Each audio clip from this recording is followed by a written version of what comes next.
Good evening, everybody, and welcome to tonight's meeting of the Hedge End, West End and Botley Local Area Committee. It's good to see you here this evening. My name is Councillor Cynthia Garton, and I will be chairing the meeting this evening. Councillors are reminded that to take part in this meeting, you must have an open mind so that you can take all the relevant considerations presented to you in the meeting into account in reaching your decision. By attending today, you have decided that you will listen to all points of view expressed by the speakers and the public and are able to participate and cannot be seen to have predetermined an application. This meeting will be recorded and will be uploaded to the Council's website. If any members of the public prefer not to be recorded, then do please contact a member of staff. If you are planning on filming or recording the meeting, then do please let us know so that we can ensure you are not filming members of the public that do not wish to be filmed. The Chair reserves the right to ask any filming considered intrusive to be stopped. More information is available on the Council's website. We always welcome people to speak at the meeting, although this is a formal committee meeting of Eastleigh Borough Council and not a public meeting. The members of the public that are registered to speak will be invited to speak at the relevant agenda item and will be given a total of 3 minutes to speak or at the Chair's discretion.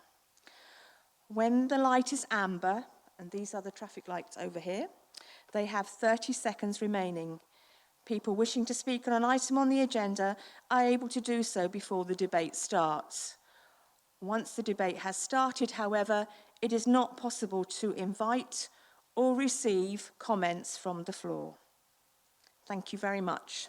So we will now start our official agenda and item 1, apologies. Nikki, do we have any apologies, please? We have apologies from Councillors Gomer and Corbyn. Thank you very much, Nikki. Item 2, declarations of interest. Do members have any declarations of interest they wish to make? If so, please indicate now, and when called, please state the nature and reason for the interest. You can, of course, declare any interests as they occur to you during the meeting. Item 3, minutes of the previous meeting held on the 12th of June 2023. I need to sign the minutes of the meeting as a true record, so can I have a proposer, please, for the minutes? Councillor Kyrle, thank you. Seconder? Councillor Kinloch, thank you. All those in favour? Thank you very much. Item 4 is public participation, and I note from the list that we don't have anyone who has asked to speak in this section of the meeting. So we will now move on to item 5, which is the Chair's report.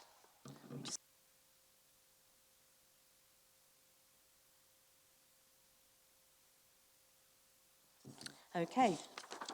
In August, I met with the new Chief Inspector, Matt Paling, where we discussed local issues such as graffiti, speeding and antisocial behaviour, and also talked about better collaboration and improved communication between Eastleigh Borough Council and the police.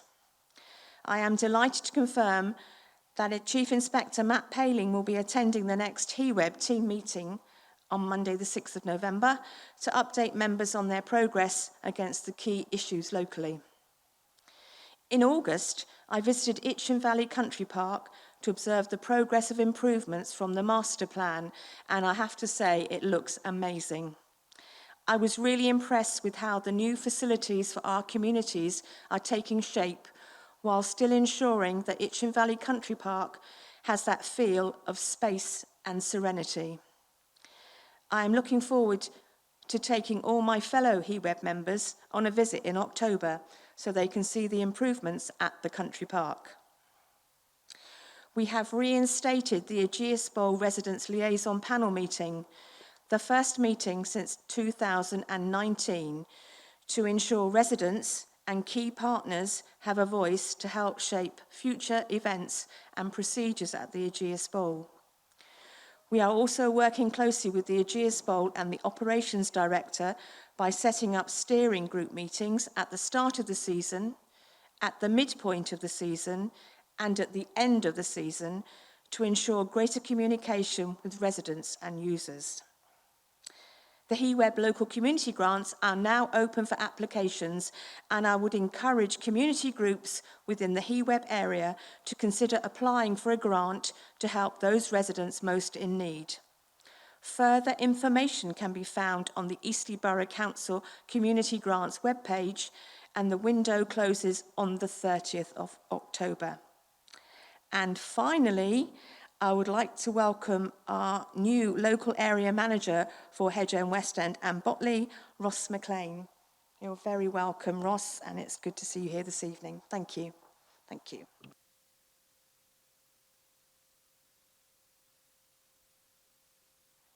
Right, item 6 is now the presentation on planning guidelines, and I'm going to invite Summer Sharp to give the presentation. Thank you, Summer. Thank you, Chair. Good evening, members. This is a presentation on the planning guidelines to help assist members with their decision making this evening. So the application must be considered on planning grounds, and the development must be in accordance with the development plan unless other material considerations indicate otherwise. For the purpose of this, the development plan is the adopted Eastleigh Borough local plan and the Hampshire Minerals and Waste Plan. However, in this instance, the Hampshire Minerals and Waste Plan is not applicable. It will be a full application being decided later this evening, and all matters are to be considered. Other relevant considerations are adopted supplementary planning documents, the MPPF, which has recently been updated. This sets out that there is a presumption in favour of sustainable development, and there are 3 threads of sustainability.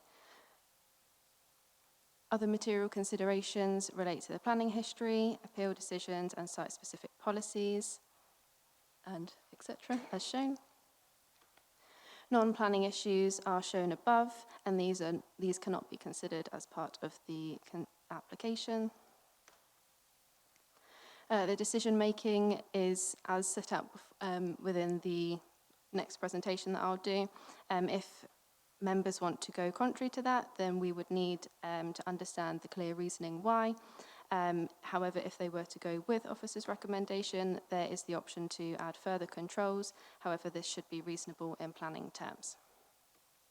Thank you.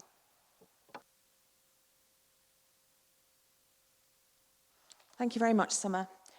Right, we will now move to item 7, which is indeed the planning application we have this evening, which is Moorlands Farm, Botley Road, West End. And I'm going to ask Summer if you could present that report, please, Summer. Thank you. Thank you, Chair. The application site comprises a 1.7 hectare piece of land situated to the north of Botley Road, accessed via a road which runs parallel with the M27. The site is in designated countryside, and to the east, I'll get the laser pointer on in a second, and to the east there is a triple SI land. The site was formerly within GAP, but was removed following the scrutiny of the local plan in 2021, and this was set out in the settlement gap study. While situated in the countryside, whilst on site, I felt it was apparent the noise of the M27 and also the impact of the built form to the south just here, which are buildings which relate to Wellington Park, retail and commercial area. There is also a public footpath which runs along the north and the west of the application site. This is the application site on an aerial view, crudely outlined in red. This is the proposed site plan. This shows there would be 4 industrial units within the site. As you can hopefully see, there are purple and orange lines just here. The purple hashed line shows a 20-metre ecological buffer, and the orange shows a 15-metre buffer. It also shows that buildings A, B, and C fall outside of the buffer, so the buffer is this section, and the buildings are all located to the west. Building D, down in this bottom corner here, falls partially within the 20-metre buffer, but completely out of the 15-metre buffer. This is a site plan showing the application site and its connection to Botley Road to the south. This is a comparison of the existing and proposed arrangements on site. This L-shaped, upside-down L-shaped building is set the same distance in from the northern boundary as this bottom corner of Unit A.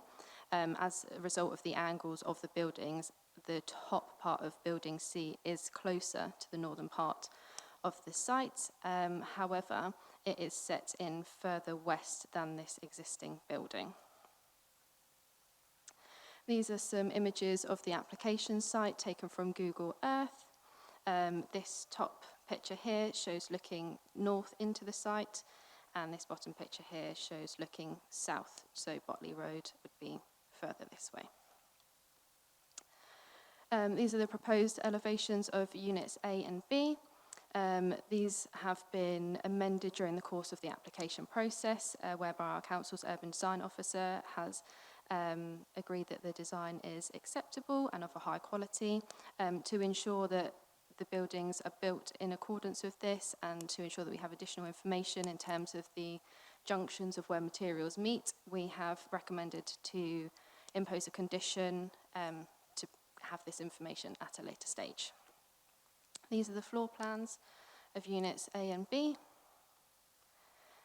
This is the floor plans and elevations of Unit C.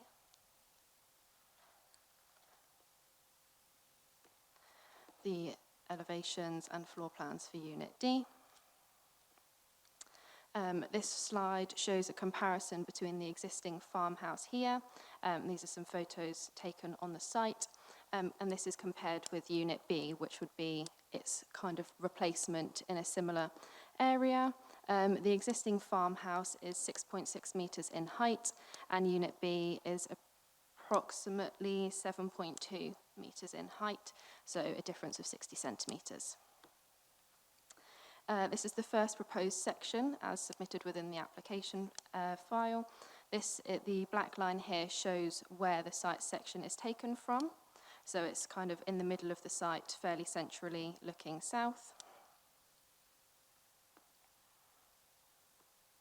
And this is another proposed section which shows, again here, looking, if you were stood within this triple SI land, looking west into the site. These are some site visit photos. The left image is taken as if you were stood in the site, looking to the north, and then the picture on the right is stood in the site looking south towards Botley Road. These are also pictures taken within the site showing the derelict state of the existing buildings. Some more site visit pictures. The left picture shows looking east out of the site towards the triple SI, and then the picture on the right shows looking towards the north of the site. These photos show the triple SI from the east looking back into the site. So you can see these buildings again here. These are views from the M27. They are fairly limited. However, I have zoomed in to this top right one here, just so you can get a full understanding of the glimpses that you would see from the M27. The viewpoints, whilst they would change in terms of the development that you would see, it's not uncommon for you to see development in that area. So you can see existing buildings. However, the proposals would be of a higher quality.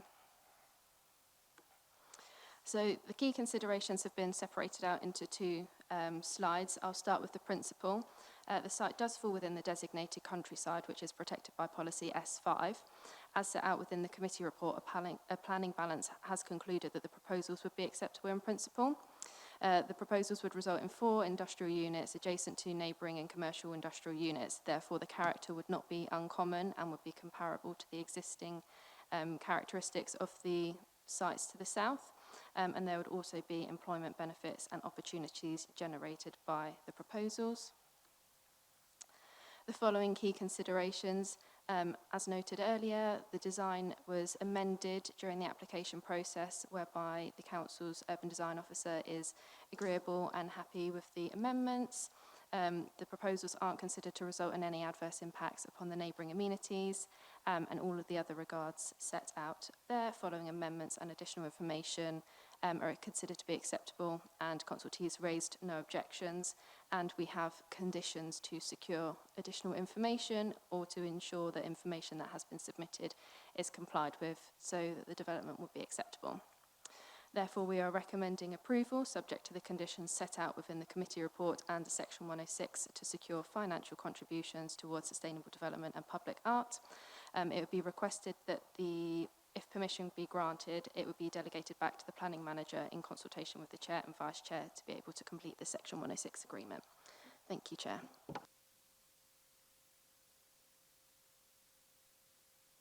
Thank you very much, Summer. Right, we do have a member of the public that wishes to speak on this application in objection, and that is Mr. George Baker. Thank you, Mr. Baker. As you are our only speaker this evening, we will give you 5 minutes this evening. Thank you. Okay. Paragraph 61 of the planning recommendation confirms that Moorland Farm is within an area designated as countryside in the local plan, and as such is defined by the strategic policy S5, which states that any development must not have an adverse impact on the countryside. Paragraph 62 of the notice states that the applicant's proposals are not in compliance with SP5, but the notice seeks to justify the acceptance of the development based on employment opportunities similar in nature to the units on the nearby Wellington Park industrial site. This justification is in direct contradiction to the designations shown in the local plan, whereas Wellington Park is designated as existing employment, while Moorlands Farm is designated as countryside. The two sites have different designations and are defined by different policies, and as such are not comparable.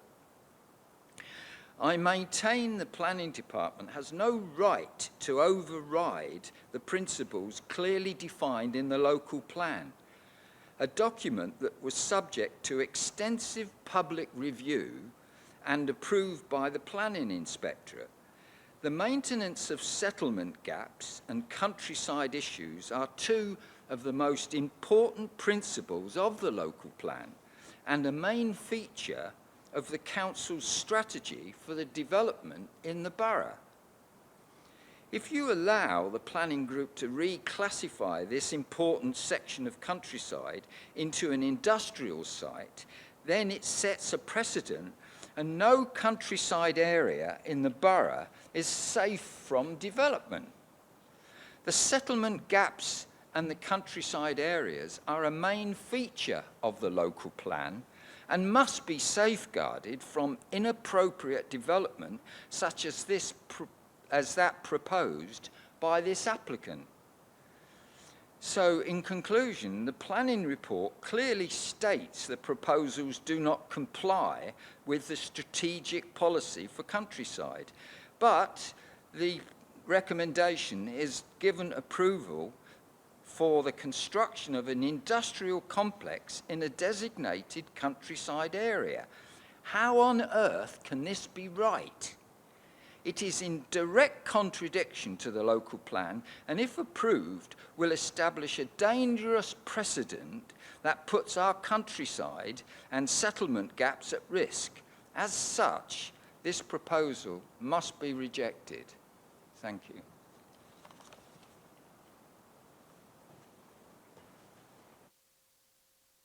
Thank you very much, Mr. Baker.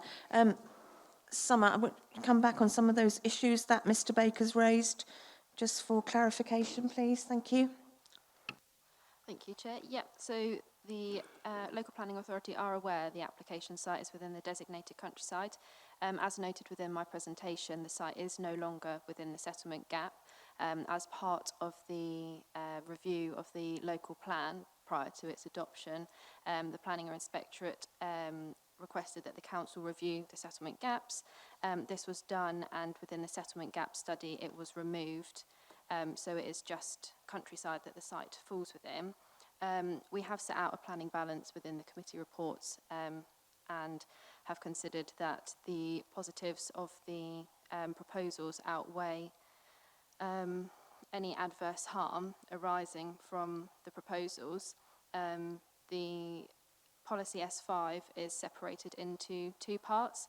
So the first part is what development would be acceptable in the countryside, and the second part is should development be permitted in the countryside, it effectively should not have any adverse impact upon the countryside, which is what we have concluded. So I think that's all I wanted to come back on. Thank you.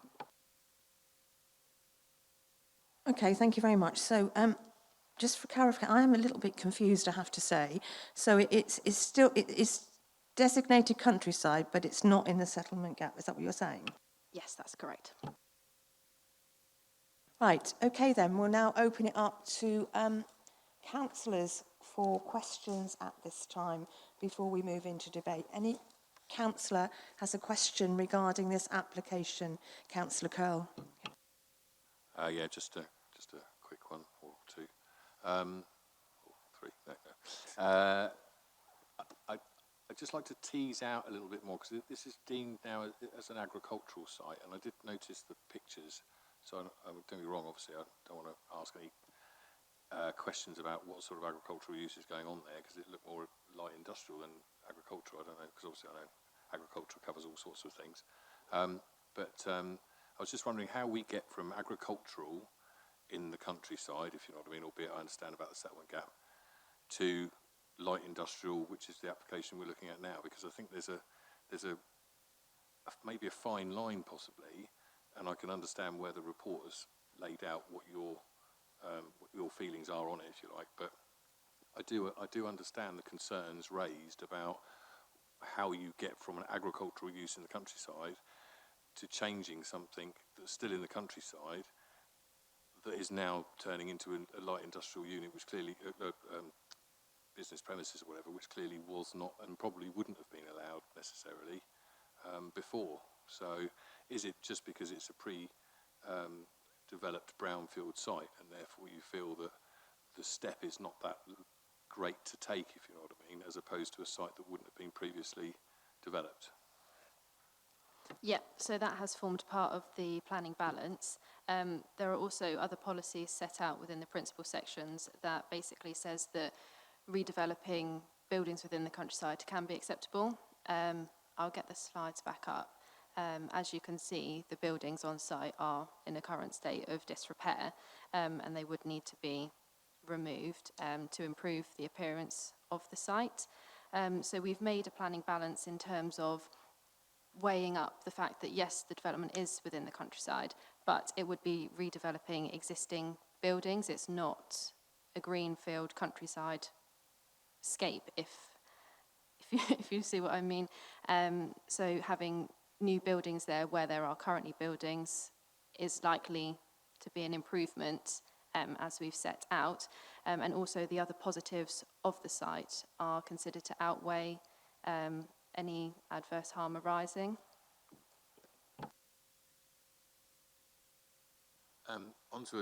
Thank you for that, I appreciate that.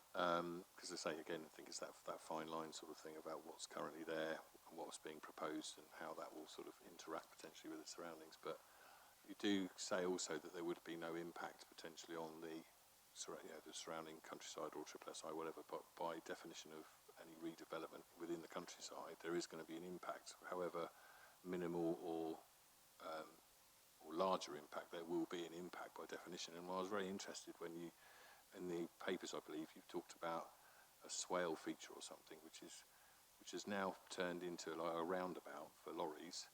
And apparently you said that, or somebody has said, I think that wildlife will only use it at night. Well, that just seems a bit bonkers, to be honest, because not all wildlife is nocturnal. And my worry is that by we're trying to make something fit, if you like, or we're trying to tick the boxes and put this swale feature in or whatever to fulfil our SUDS or the SUDS obligation or whatever, rather than looking at a different part of the site where we're then not turning, where we're looking at obviously tracking of vehicles to then say we have to put the swale in, but we're now going to turn it into a mini roundabout. I mean, you could say the same thing about Stonehenge. Technically, we'll put a roundabout around it because it's round.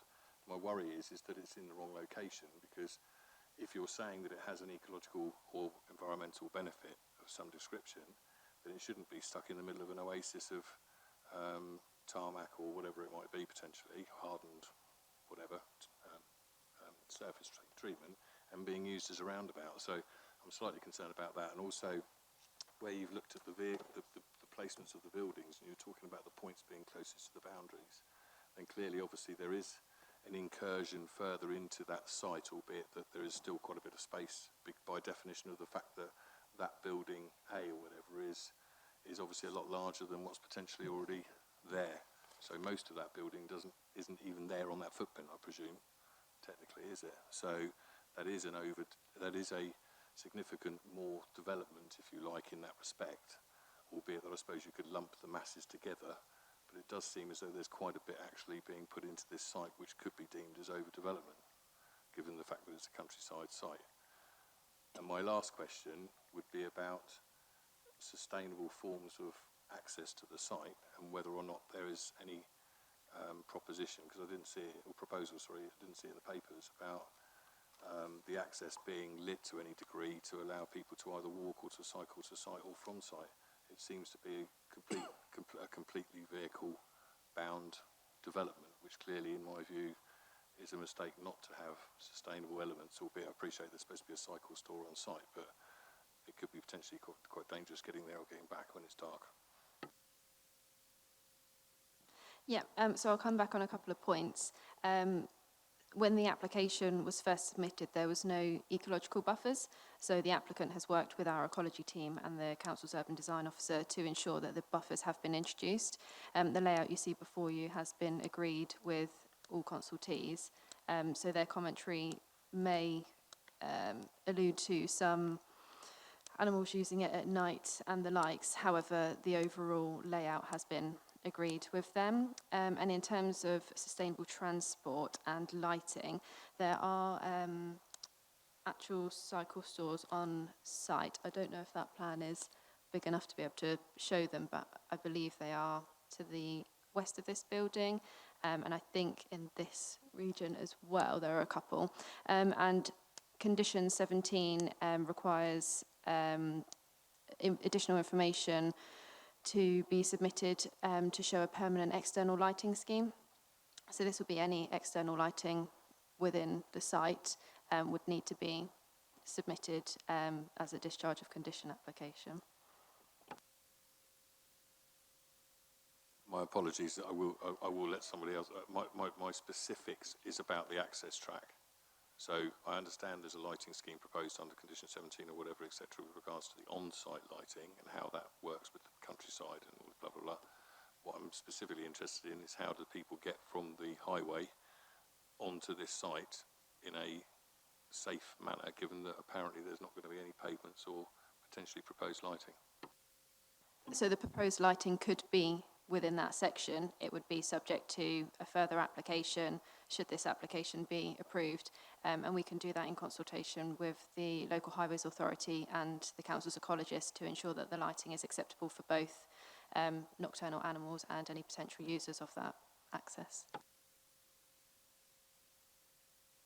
Right, Councillor Barry de Croo, I understand you have a question. Thank you. Yeah, I've got quite a few concerns on this proposal. To start off with, reference extension and replacement of non-residential buildings in the countryside. Our policy DM18F states that the extended building or its replacement would be located within the existing curtilage. So what I'm seeing here, it appears that the development is much larger in footprint than the original buildings if we were to add them together. What are the rules on, I think that's addressed in DM19, where I think I'm correct, where there's more than a 30% increase in floor space of an established use, they're subject then to a sequential test to demonstrate they cannot be accommodated in a more suitable location. That'd be my first question. How does that, is DM 18 and 19 with respect to the size of the new development compared to the original development? So did you want to answer those, and then I could bring up some other questions?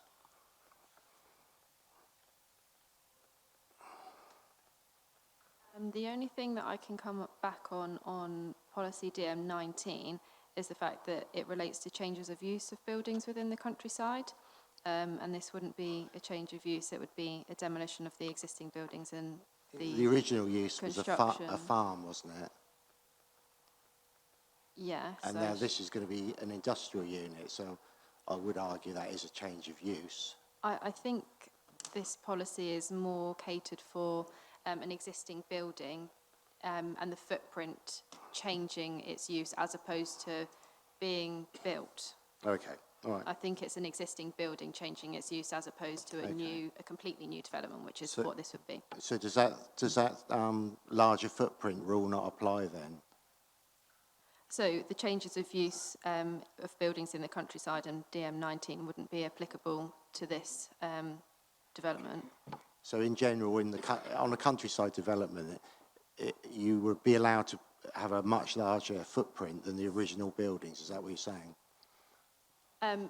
This is again where you've got the planning balance. So we've concluded that yes, the buildings are larger than the existing buildings on site, and yes, it is in the countryside, but the positives outweigh the adverse harm arising. Okay, so what you're saying, then the planning balance means that it shouldn't be bigger, but you're allowing it to be bigger because there are benefits. Is that what you're saying? The size isn't necessarily the issue. We're saying that 4 industrial units on this site are considered acceptable because they will give employment opportunities. It will enhance the visual appearance of the site given the derelict buildings on site at the moment. There are ecological benefits, and there will be a Section 106 to provide money towards public art and sustainable transport. Wow. So all of these positive facets are considered to outweigh any negatives. Okay. I think, Councillor de Croo, I think Sam has fully answered that question. So if you have another question, please. In respect of developments in the countryside, should not have an urbanising effect on the countryside.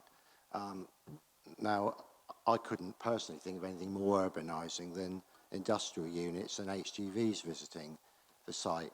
And we did, this committee recently turned down an application, I think it was Thorney Down Farm, for a campsite with a single block, toilet block, for the reasons that it would have had an urbanising effect on the countryside, on this parcel of land. I can't really square that a campsite would have an urban. I do agree it does have an urbanising effect because I voted to reject it, but I can't see how this, how do you square industrial units, HGVs, roundabouts with not having an urbanising effect and allowing it when we voted against a campsite? So each application is determined upon its own merits. There was no real comparison between the application site at Thorney Down and this application you see before you. This application must be determined upon the development plan and the policies that we've set out in the committee report. Obviously, we've assessed the application and yes, to a degree, there is an urbanising impact. However, we don't feel that it's detrimentally harmful to the countryside. But obviously this is why we're hearing it before you today. And if you feel differently, then that's something that you will need to consider. Okay, thank you. Have you any other questions, Councillor de Croo? No? Okay, right, thank you very much. Any, Councillor Kinloch. Yeah, sorry, it's just about sort of the conditioning of lighting and the ecological impact on the SSI and SSI that's next to it. Because obviously a site this big is going to have quite impactful lighting over it, and I know the ecologist says that we can condition it. How can we condition it that it won't impact on that bit of site? So in terms of the construction phase, we've got a temporary lighting scheme to be submitted as part of the construction environmental management plan, so as part of the actual development and building work itself. And then we've also got a condition that relates to the permanent external lighting scheme. I'm not an expert on those grounds, so that's why we've secured that information via condition. And should this be approved, the applicant would need to submit a discharge of condition application providing the type of lighting, the location, the brightness, the angles of how it would face, and candellas, so the council's ecologist and other specialist consultees would be able to review that information to ensure that it wouldn't have an adverse impact. And can you condition it so that there is timings, so that there is actually sort of no light at particular times? We probably could look to have some sort of timing scheme included within the lighting condition. We may need to update the condition, but it might cover, as it's worded at the moment, it might cover that matter. Councillor House. Thank you. Just one simple question. Paragraph 4 of the report says that the site itself comprises a derelict farmstead. Am I right in therefore taking that the last use, albeit some time back, was as a farm or farm-related activity? That is my understanding. I believe the applicant is in the audience if they disagree with that statement.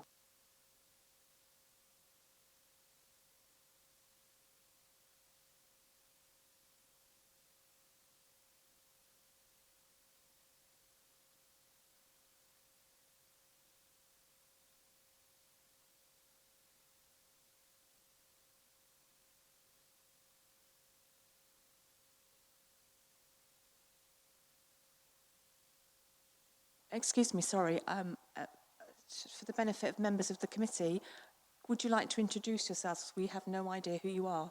Sorry.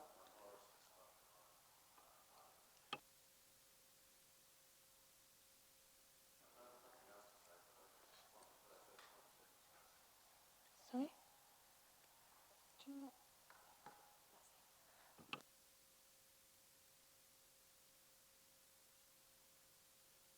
So you're the applicant. Thank you very much. That's just one for clarification. Otherwise, we don't know who.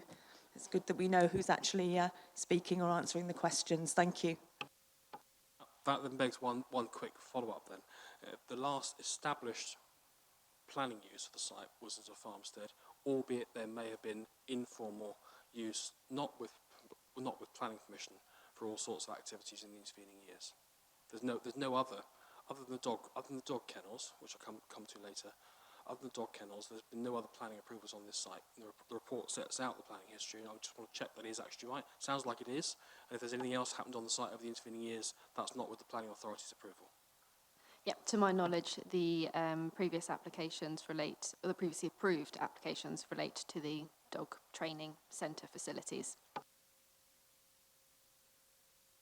Right, any other questions from councillors? No? In that case then, councillors, we will now move into debate. Does any councillor wish to start off the debate, please? Anyone wishes to speak regarding? Yes, Councillor De Croo. Yeah, thank you. One of my concerns is the triple SI area, which is one of our rarest types of protected areas in the country.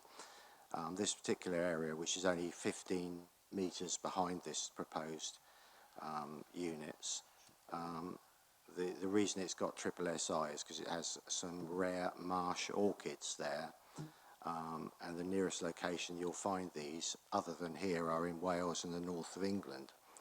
There's also rare species such as, well, fairly rare around here, grass snakes, etc. And although I note that there's 21 conditions applied to this application in order to protect the area. Most of the conditions, I think, are there for protecting the area. quite often in real life, these things don't end up protecting areas. Take, for instance, the rivers and seas. The Water Authority's probably got hundreds more conditions than these, but it doesn't stop the rivers and seas being polluted. That's one point. The other point about this parcel of land, it was removed from the strategic settlement gap with the premise, and one of the reasons given was it would have its own protection, having a countryside designation alongside its close proximity to the SSSI area next to it, and that would afford its own protection. Well, that was why it was removed, because it was felt that it did have its own protection with the SSSI and the countryside designation. But now we're seeing that we've got an application for concreting it over and putting industrial units on it. So I think it's one of the very few remaining little pieces of land that's between Hedge End and West End. And if you look at a Google map, it's just one big grey blob, and there are a few precious little sites of green left, and this is one of those sites. And for the benefits of employment, which I'm struggling to see, because Eastie has one of the lowest unemployments in the country nationally. It's in one of the lower levels, about 2.5% claiming unemployment benefit. It's not as if we're in a desperate situation where the gain of the jobs would carry more weight. But in this situation, I think the countryside carries more weight than any benefit that the planning are affording it. So that's where I am. Thank you. Thank you very much, Councillor De Croo. Any other councillor wishes to take part in the debate? Councillor Kyrle. Thank you very much. I had a long think about this, and those photographs of what's there now currently are quite stark, really, to be honest, and taking on board the point about how close they are to a SSSI. You know, and I appreciate the applicants in the audience, but it does look a bit of a mess, to be perfectly honest with you. My concern is the relationship actually with this site, with the SSSI and the surrounding other areas as well, because what I'm really concerned, I think is what my colleagues potentially may be concerned about as well, is from an environmental perspective, is the fact that it's another nibbling bit away, it's another piece of the jigsaw away from continuity of wildlife, countryside and everything else. And even despite the fact that the site has got a sort of mishmash of buildings of varying degrees of manufacture or build form, whatever, because it hasn't had a huge amount of use over a period of time, it is starting to sort of not rewild, if you know what I mean, but it is starting to, you know, it isn't a high use site, if you like, and what we're proposing actually is something completely different, where we're actually going to be proposing quite a heightened intensification on site by amounts of it. However small those trip rate numbers might be, you're going to have more people on site, you're going to have more footfall, you're going to have more vehicular movements, you're going to have more HGVs, you're going to have this, that and the other. So you are turning it into a Wellington industrial estate or an extension to that. And my concern is, because it has a countryside designation and it is close to the SSSI, my concern is that wildlife moves away from wherever that buffer is that you put that, they don't just follow by fence lines and things like that, but once you start to intensify use by human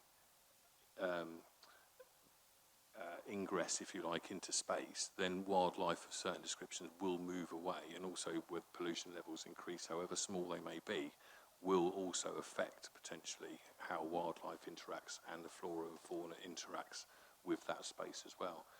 So my concern is not saying that I don't want to see the site tidied up or something there, but whether actually what is being proposed here actually is too intensive for this site, and that maybe something more of a modest proposal would be more acceptable potentially, rather than what we're seeing, which in effect, in my view, and given some of the comments by some of the consultees, in effect is maximising the use of the site, when actually this site is quite sensitive, I think, and you can clearly see things have evolved over a period of time. But I just think it's quite sensitive, and if we're not careful, again, that buffer we put there is going to mean that things will move further away by definition of the fact that we're over-intensifying the site. So I've thought very long and hard about this, but I'm not sure this is the solution for this site for me. So I would be happy, unless there's other things that may come forward, to propose refusal on the fact that it's over-intensification of the site in the countryside. Thank you. Thank you very much, Councillor Kyrle. Councillor House. Yep, thanks very much, Chair. And I'll happily second Rupert's proposal on the basis that this is contrary to policy S5 of the adopted local plan. I came into this debate, I said to you before we started the meeting, really unclear about this site, and just reading more of the background policies during the course of the meeting, as well as getting questions from Summer, have sort of convinced me on the evidence we've got that this doesn't work. I remember being here in, not physically in this room, but in for the 2012 application for the dog training hall. And the logic at that point was that we were doing something which had to take place pretty well in the countryside because it was noisy. The noise of the dogs in the training area was only really appropriate in a countryside location. And this was therefore an exception to policy, even though it didn't conform to policy, because the dog training yard would be noisy and you couldn't really put that in the middle of a residential estate. Even though it clearly was an exception, it clearly was contrary to policy. And at that point, it was in the gap, of course. But as we've established from the discussion, we were told that taking things out of the gap doesn't mean they lose their countryside protection. So the countryside protection is still there as a start.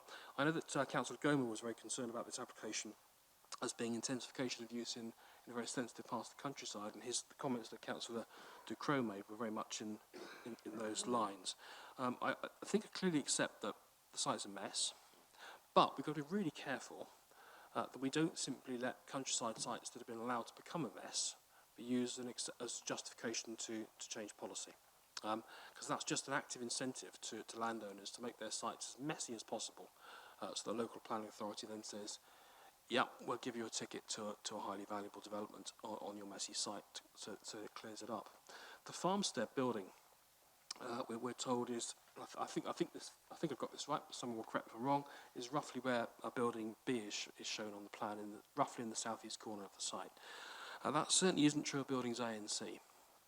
Buildings A and C are to the north of that, where there's existing mess, things like porta cabins and cars and derelict bits of single-storey development, not two-storey development. If I've got the topography of the site right from the plans that we've shown, and if that's the case, then this is clearly quite a significant intensification of land use in the countryside, and so our starting position is very clearly not to be supportive. And if we look at policy S5, it's actually very, very clear.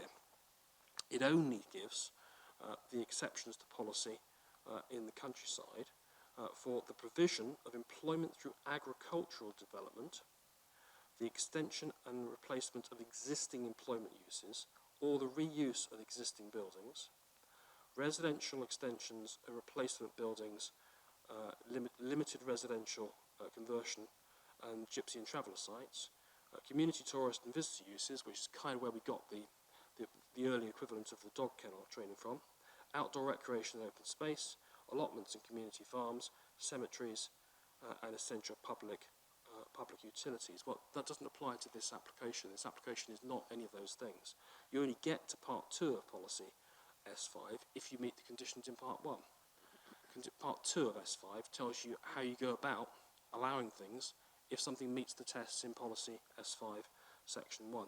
So this very clearly doesn't do that.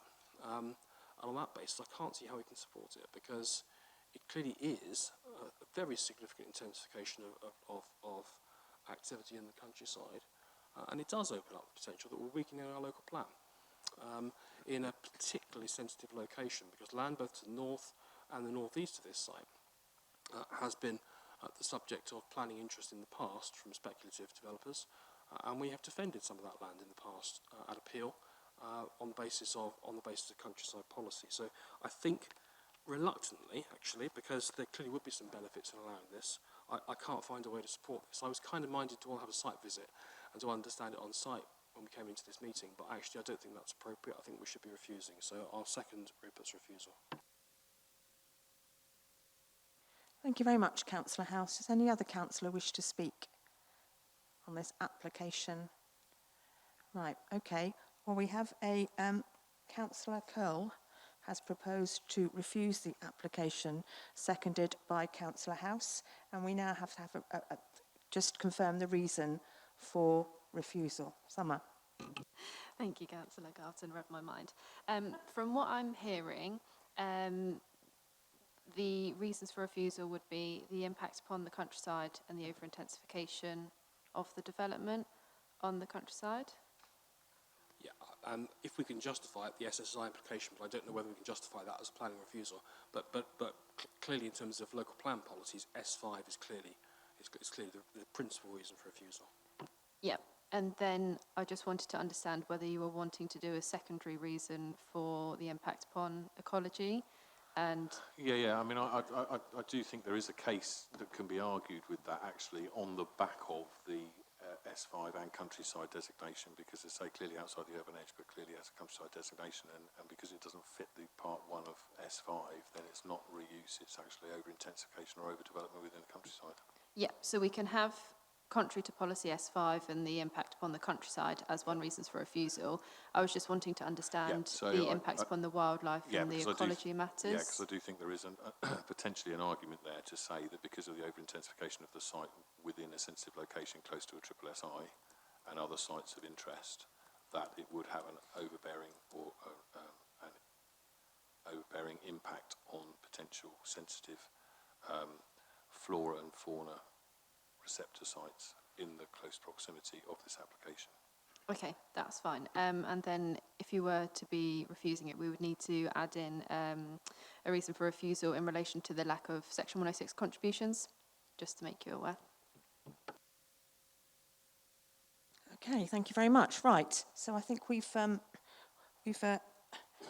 to a conclusion on the reason for refusal. And so now, ladies and gentlemen, I think everyone's... Are we all clear on that, Summer? Thank you. Okay, thank you. Right, so now we will come to a vote. All those in favour to refuse this application, please show. Any against? Abstentions? No, I think that was more or less unanimous then for refusal. Thank you. Thank you very much, Summer. And Liz, of course. Thank you.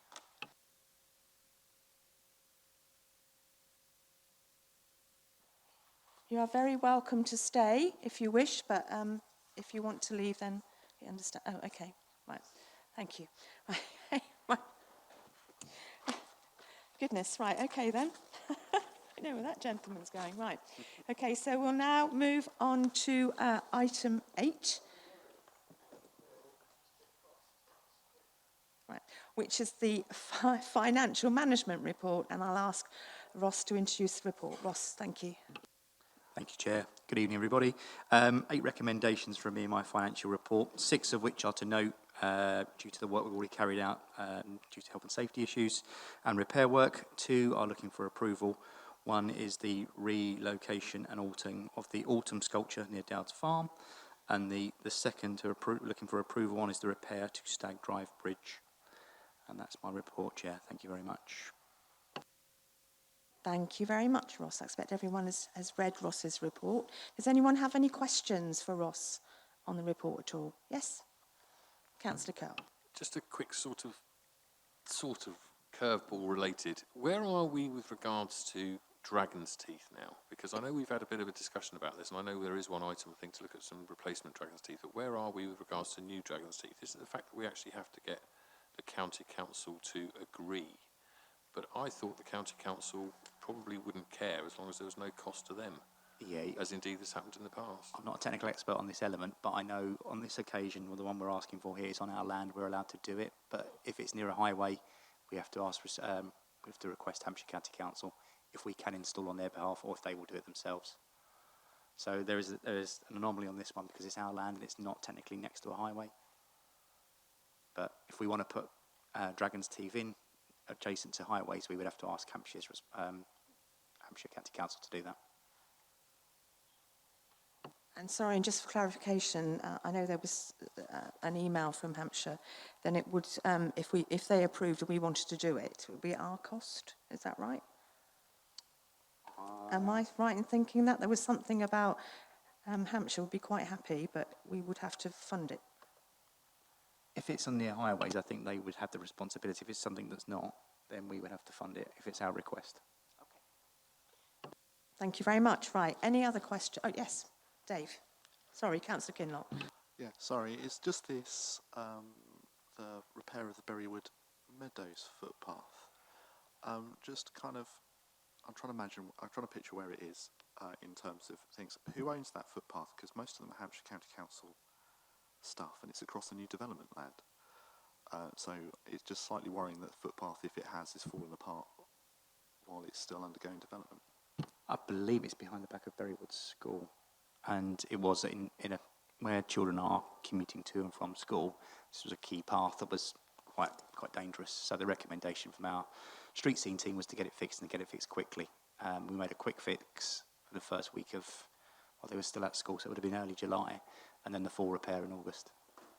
But the responsibility, the fact we've paid for it, I assume it's partly ours to do.